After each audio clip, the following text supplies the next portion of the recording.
Yo, what up? This is D Knight, and you're listening to the Pardon the Insurrection podcast. My oh my, we've had so much going on. For starters, in case you missed it, we've got a new addition to the Pardon Pie family, Tara Dublin. Make sure you go follow her on Twitter at Tara Dublin Rocks. Also, pick up a copy of her book while you're at it. Make her day, The Sound of Settling. A very fun and interesting read compared to the things we talk about on this podcast. But yeah, we're heading toward the do or die time for the 2024 election. Go ahead and hit up joebiden.com. Get that man like $1 a month or something. Help his campaign staff up and get prepared to try and save our democracy. And make sure to grab like one other person you know and tell them about the podcast. Make sure they subscribe and tune in every single week. We got a lot of things coming up for you this year. We need all the support that we can get. So if you do your part and help us grow our audience, we'll do our part and help elect Joe Biden in 2024 and save American democracy. And this is the Pardon the Insurrection podcast. Yo, what up? This is D Knight, and you're listening to the Pardon the Insurrection podcast. I have returned. Your boy is back. It is pocket pardon time, so I'm here solo, but of course the girls will be back in due time.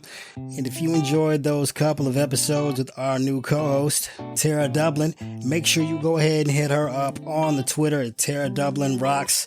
You know, make her feel welcome. Show her some appreciation. Welcome her to the Pardon Pie family. And hopefully with her help, we'll be able to do some big things over the course of the next year, heading into the 2024 election. And as per the usual, let's give a quick shout out to our sponsor, Sheets and Giggles. My man Colin McIntosh, the CEO, hooked us up with an incredible set of sheets and eye masks, and we got some fantastically cute t-shirts to tell us how good we are in bed. We got to model those for the people one of these days. But yeah, make sure you check out sheetsandgiggles.com. Pick you up a set today. I know the holiday season is over, but you can still treat yourself. Treat yourself. But yeah, holy fork and shirt balls. We had a lot going on this week. The obvious place where we should probably start is the New Hampshire primary, baby. Because boy, oh boy, was that a surprise. And I know what you're thinking. Trump beat Nikki Haley in the New Hampshire primary. How was that a surprise? Well, that's because you're thinking of the wrong candidate. I want to take a second to talk about Joe Biden's performance in New Hampshire. And of course, Joe Biden won the New Hampshire Democratic primary, even though in terms of seeking the nomination, the delegates from this primary don't count. And again, I know what you're saying. Well, Joe Biden's the fucking president, bro. Like, whoop-de-doo, surprise, surprise, he won the New Hampshire primary. What's the big deal? Well, there are two important facts to note when talking about the way Joe Biden performed in New Hampshire on Tuesday. One, he beat Dean Phillips and Marianne Williamson, who I didn't even know was still alive. Kudos to you for still being with us. He beat both of them by a bigger margin than Donald Trump beat Nikki Haley in the Republican primary. Two, Joe Biden wasn't even on a goddamn ballot, and more people came out to vote for Joe Biden as a write-in candidate than I think President Obama received in 2012 when he was an incumbent and was on the ballot and was running unopposed. So the whole media narrative, you'll hear this a lot of places, even though it's total nonsense and based on, I don't know, vibes maybe. You'll hear this media narrative that no one wants Trump, no one wants Biden, because they want to equate the two. They do the both sidesism. It gets endlessly old. I'm sure you're familiar with it at this point, as much as we call it out on this podcast. But every single time the media decides to try and present this narrative to you and make you feel as though Joe Biden isn't popular or doesn't have the support of the Democratic Party or the nation at large, voters turn out and prove them to be completely wrong. Completely wrong. And you have evidence of it in every single turn. The 2020 election, Joe Biden blew Trump away by nearly 7 million votes. And Trump was an incumbent with the power of the White House, with the bully pulpit. Biden ate his ass up. 2022, the red wave. The red wave is coming. It's going to be a disaster. Republicans are going to win back all these seats in Congress and in states, state houses and governorships all across the net. Wrong. Shit never happened. Red wave never materialized. Calling it a red mirage is being kind. Like, the mirage was created by the media of their own accord. 2023 special elections all across the United States, and in both red and blue states, Democrats ran away with numerous special elections in places that the media didn't even believe it was possible for Democrats to win. It's 2024 primary time, and the media loves to present you with these polls showing, Trump potentially winning a 2024 rematch because they need to prop him up, to be honest. Like, Trump brings in the ratings. Of course, I don't have a problem with the media talking about Trump. Just tell the truth about him. Just tell the truth. That's all you got to do. But yeah, they like to show you the polls that say Trump is ahead. Notice how they never comment on polls once Biden has a lead. So that's one thing to note. But yes, 2024 primary, actual voters show up. Oh, look at that. It's like the media was lying to you the entire time. But one thing to note about the polls in the Republican Party primary, a lot of polls had Trump leading Nikki Haley by upwards of 20, 25, 27 points, right? Well, as it turns out, the polling was off in the Republican primary as well, because Trump only won 54% of the vote. And in the general election, yeah, you get 54% of the vote, you kicked ass. In the Republican primary, given that, right-wing media treats Trump like he's an incumbent. I mean, they've spent 4 years brainwashing their fucking audience, or nearly 4 years brainwashing their fucking audience that Trump won the 2020 election. In their minds, he's basically the president. And he can barely knock off Nikki Haley. And unlike Joe Biden, Trump was actually on the ballot. It wasn't a fucking write-in campaign where you have to go out of your way to show your support for President Biden. Like, Trump, his name's right there. All you got to do, fill in the circle or hit the button. Trump's name next to it. It's not some huge endeavor. But I think the most important noteworthy takeaway from that is that there are a lot of Republicans and independents out there who are looking for another choice besides Donald Trump. And the media took the opportunity, and I just hate talking about these motherfuckers endlessly. I know you're sick of me saying the media. I sound like Trump. The radical left media. But anyway, the media took the opportunity to paint Trump's win in New Hampshire as some kind of runaway, right?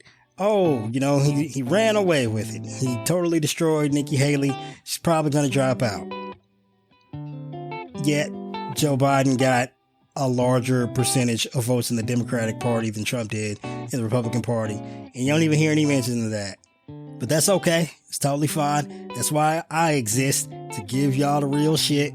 Because you can't trust these dudes in an election year. They are more beholden to their bottom line than actually telling you the facts. And I guess to some degree I can kind of understand that. Maybe if I could come out here and tell you some bullshit and make $1 billion, I would give it a shot. Probably not, man. Look, I'm not in this for the dollars, I suppose. If I could make $1 billion telling you the lies, but I can make 100 mil telling you the truth, well, I'd be like, 100 mil is plenty, and at least I can respect myself and sleep at night. Luckily, that's a choice I don't have to make. I can just come out here and be real with y'all every day. But, who can't be real with y'all? Nikki fucking Haley. So as weak as Donald Trump is, given the results of the New Hampshire primary, she still lost. Yet it was quite ironic how it appeared as though after losing the New Hampshire primary, on the back of losing the Iowa caucus, she appeared to come out here and give a victory speech. And, of course, Trump didn't take too fondly to that, because even in victory for Trump, there is no such thing as grace. After his victory in the hard-fought New Hampshire primary, Trump proceeded to rail into his political opponents in the GOP, going after Ron DeSantis, even though Ron DeSantis dropped out and gave Trump his endorsement. Also going after Nikki Haley, rather upset that she's continuing to challenge him in the GOP primary, because every woman who doesn't do exactly what Trump wants and submits to him and promises him their fealty, in his mind, that's like an affront to his manhood or something. This is the type of behavior we see from insecure men who can't get every single little thing they want to go their way. They lash out like, bro, fucking relax. Take a chill pill. Call Ronnie Jackson up. I heard he got some good shit for you. Well, to be fair, like considering Trump once accused, on multiple occasions accused Joe Biden of taking performance-enhancing drugs because Biden can complete a sentence.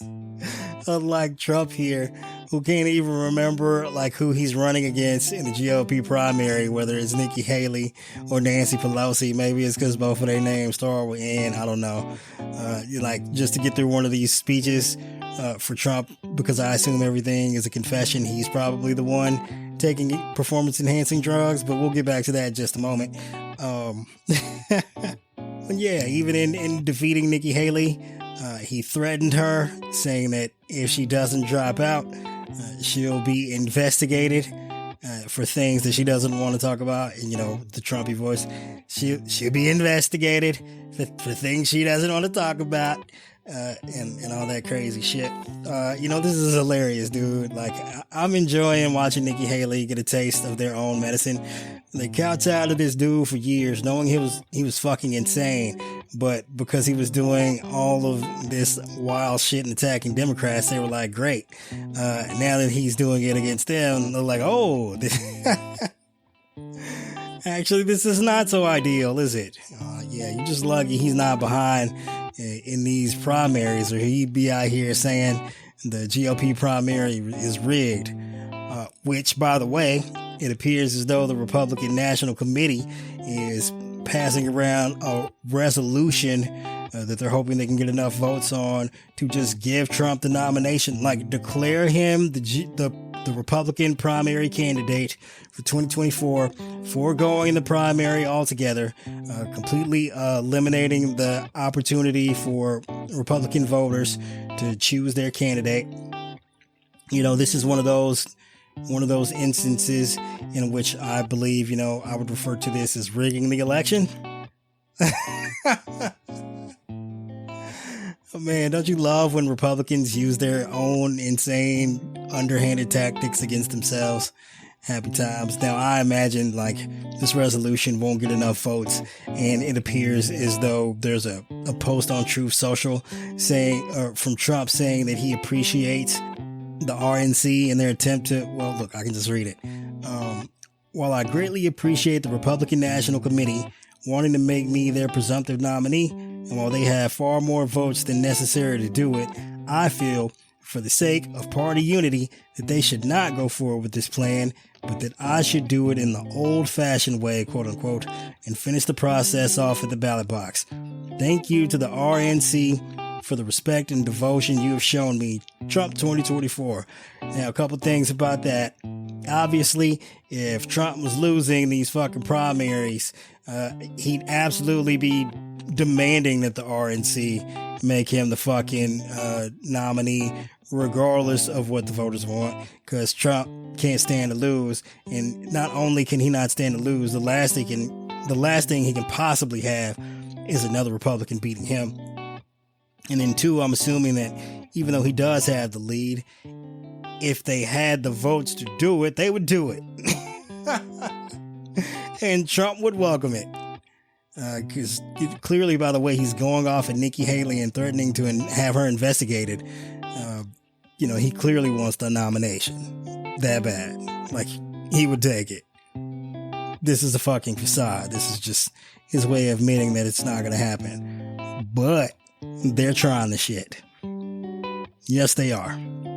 Now, again, usually at this point, maybe a candidate would drop out, considering she's, Nikki Haley, in this case, has lost Iowa, lost New Hampshire, and she appears to be 30 points underwater in her home state of South Carolina. How the fuck is that even possible? How are you the governor and you getting destroyed in your own state like this? And like your initials are NH and you getting destroyed in NH like this?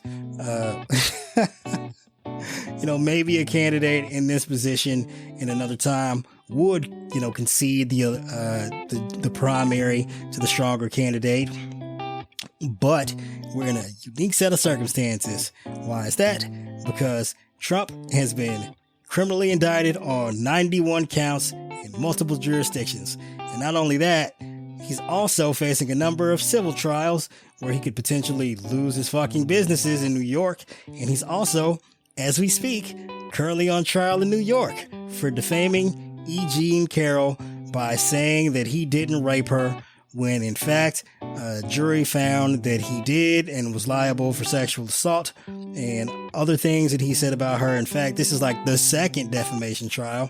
He already lost the first one, and I guess, look, this is a weird thing. So this trial currently that's taking place in New York is about comments that he made about her while he was president, while the previous trial were comments that he made about her after he left office. But this trial got delayed, so the orders kind of all jumbled up. Just don't make a big deal out of it. It's not super important. More importantly, a dude facing this kind of legal jeopardy, both civil and criminal, is headed towards the GOP nomination. And even if he does get all the fucking votes all the fucking votes possible in the GOP primary, that don't mean he's gonna necessarily be the nominee. Anything can happen. So there's, like, for instance, let's take the DC trial with the charges filed by Jack Smith in regards to Trump attempting to steal the 2020 election. That trial, while temporarily stayed, as we're waiting on a ruling from the Supreme Court about whether or not a president is immune from crimes, which, again, we've covered this. If the court ruled in the affirmative for Trump, it'd be fucking insane. That means President Biden could do whatever he wanted to. Clearly, they're not going to come away with that conclusion. But yes, we're waiting for that. Hopefully that ruling will be coming down the pike soon. We'll get that trial back on track. It was supposed to take place early in March. We'll likely get it sometime at the end of April, maybe early May at this point. But say that trial goes for a month, and at the end of that process, Trump is found guilty. Well, regardless of how many fucking votes Trump has received in the GOP primary, they're going to hold a convention and try and strip him of his status as the presumptive nominee. And how do you know that? Because you could just look at the polls. There are a number of Republican voters who already said that if Trump is convicted of a crime, he's not a viable presidential candidate.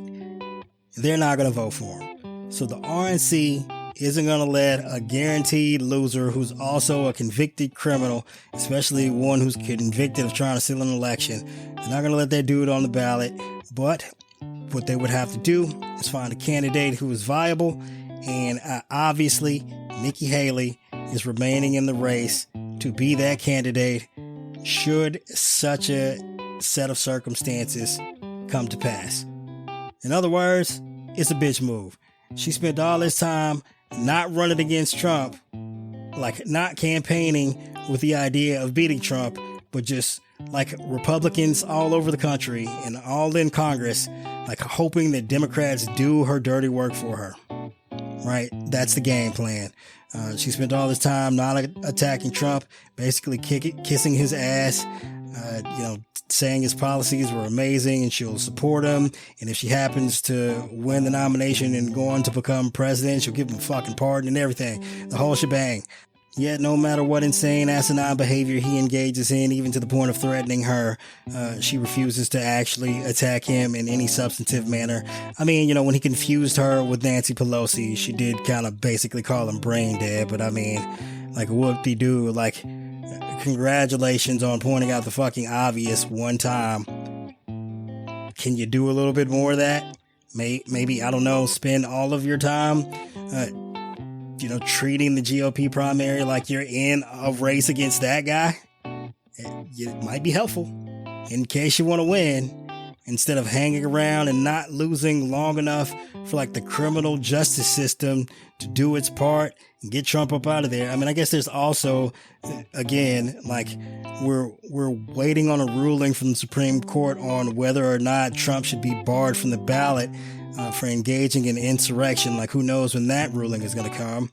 And again, like that case was teed up with language that appeals most to the conservative justices, right? Like the way you read the 14th Amendment and the way the conservative Supreme Court justices tend to handle their jurisprudence in a fashion that typically revolves around reading the plain language of the Constitution and originalism, in which they interpret the law in the same context as the original framers, in this case, a post-Civil War U.S. Congress who was afraid that motherfuckers who just tried to overthrow the United States government would be out here trying to run for office.